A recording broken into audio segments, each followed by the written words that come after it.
A Whisper of AIDS, delivered by Mary M. Fisher on August 19th of 1992 in Houston, Texas. Less than 3 months ago, at the platform hearings in Salt Lake City, I asked the Republican Party to lift the shroud of silence which has draped over the issue of HIV and AIDS. I have come tonight to bring the end to our silence. I bear a message of challenge, not self-congratulation. I want your attention, not your applause. I would never have asked to be HIV positive, but I believe that there is a purpose, and I stand before you and before the nation glibly. The reality of AIDS is brutally clear. 200,000 Americans are dying or dead. 1 million more are infected.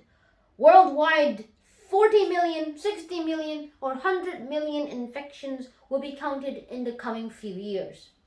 But despite science and research, White House meetings and congressional hearings, despite good intentions and bold initiatives, campaign slogans and hopeful promises, it is, despite it all, the epidemic which is winning tonight. In the context of an election year, I ask you, here in this great hall or listening in the quiet of your home, to recognize that AIDS virus is not a political creature. It does not care if you are a Democrat or a Republican. It does not ask whether you are a black or white. It does not ask whether you are male or female, gay or straight, young or old. Tonight, I represent an AIDS community whose members are reluctantly drafted from every segment of American society. So I am a white and a mother. I am one with a black infant struggling with tubes in a Philadelphia hospital. So I am female and contracted this disease in marriage and enjoy the warm support of my family. I am one with the lonely gay man sheltering a flickering candle from a cold wind of his family's rejection. This is not a distant threat. It is a present danger. The rate of infection is increasing faster among women and children. Largely unknown a decade ago, AIDS is the third leading killer of young adults in America today. But it won't be third for long, because unlike other diseases, it travels. Adolescents don't give each other cancer or heart disease because they think they are in love.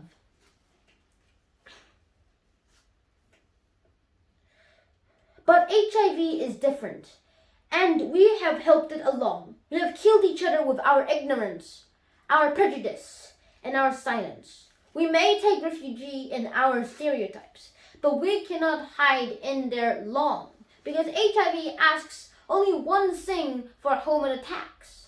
Are you human? This is the right question. Are you human? Because people with HIV have not entered an alien state of being. They are human. They have not earned cruelty, and they do not reserve measures. They don't benefit from being isolated or treated as outcasts. Each of them is exactly what God made. A person, not evil, deserving of our judgment, not victims, longing for our pity, people ready for support and worthy of compassion. My call to you, my party, is a public stand. No less compassionate than that of the President and Mrs. Bush. They have embraced me and my family in memorable ways. In the placement of judgment, they have shown the affection. In difficult moments, they have raised our spirits. In the darkest hours, I have seen them reaching not only to me, but also to my spirits. In the darkest hours, I may not have seen them reaching not only to me, but also to my parents, armed with stunning grief and special grace that comes only to the parents who have themselves leaned too long over the bedside of their children. With the president's leadership, much good has been done. Much of the good has gone unheralded. And as the president has insisted, much remains to be done. But with the president's cause no good if we praise the American family and ignore the virus that is killing it. We must must be consistent if we are to be believed. We cannot love justice and ignore prejudice, love our children and fear to teach them. Whatever our role as a parent or policymaker, we must act as eloquently as we spoke, else we have no integrity. My call to the nation is a plea for awareness. If you believe you are safe, you are in danger. Because I am not heliophobic, I was not at risk. Because I was not gay, I was not at risk. Because I did not inject drugs, I was not at risk. My father has devoted much of his lifetime guarding against another Holocaust. He is part of the generation who has heard Pastor Nemoleller come out of the Nazi death camps to say, they came after the Jews, and I was not a Jew, so I did not protest. They came after the trade unionists, and I was not a trade unionist, so I did not protest. They came after the Roman Catholics. I was not a Roman Catholic, so I did not protest. Then they came after me. After that, there was no one else to protest. The lesson history teaches us, if you believe you are safe, you are at risk. If you do not see this killer stalking at your children, look again. There is no family or community, no race or religion, no place left in America that is safe. Until we genuinely embrace this message, we are at a nation at risk. Tonight, HIV marches resolutely toward AIDS in more than 1 million American homes, littering its pathways with the bodies of the young. Young men, young women, young parents, and young children. One of their families is mine. It is true that HIV inevitably turns to AIDS, that my children will inevitably turn to orphans. My family has become a rock of support.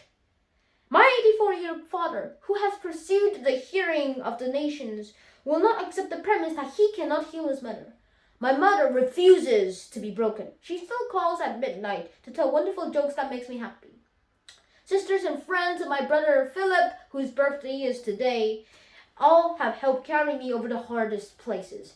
I am blessed, richly and deeply blessed, to have such a family. But not all of you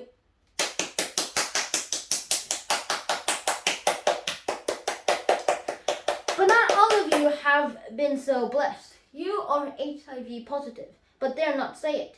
You have lost loved ones, but you dare not whisper the words, AIDS. You weep silently. You grieve alone. I have a message for you. It is not you who should feel shame. It is we. We tolerate ignorance and practice prejudice. We who have taught you fear. We must lift our shroud of silence, making it safe for you to reach out for compassion. It is our task to seek the safety of our children, not in quiet denial, but in effective action. Someday, our children will be grown. My son Max, now 4, will take the measure to his mother. My son Zachary will sort through his memories. I may not be here to hear their judgments, but I know already that I hope what they are. I want my children to know that their mother was not a victim. She was a messenger. I do not want them to think, as I once did, that courage was an absence of fear. I want them to know that courage is the strength to act wisely when most are afraid. I want them to have the courage to step forward and act wisely. And when they are called by their nation or their party to give leadership, no matter the personal cost. I ask no more of you than I ask of myself or of my children. To the millions of you who are grieving, who are frightened, who have suffered the ravages of AIDS firsthand, have courage and you will find support. To the millions who are strong, I issue the pledge. Set aside prejudice and politics to make room for compassion and sound policy. To my children, I make this pledge. I will not give in, Zachary, because I draw my courage from you. Your silly giggle gives me hope. Your gentle prayers give me strength. And you, my child, give me the reason to say to America, you are at risk. And I will not rest, Max, until I have done all I can to make your world safe. I will seek a place where intimacy is not the prelude to suffering, I will not hurry to leave you, my children. But when I go, I pray that I will not suffer shame on my account. To all within of my voice, I appeal. Learn with the lessons of history and of grace, so my children will not be afraid to say the word AIDS when I am gone. Then their children and yours may need to whisper it at all. God bless the children and God bless us all. Good night.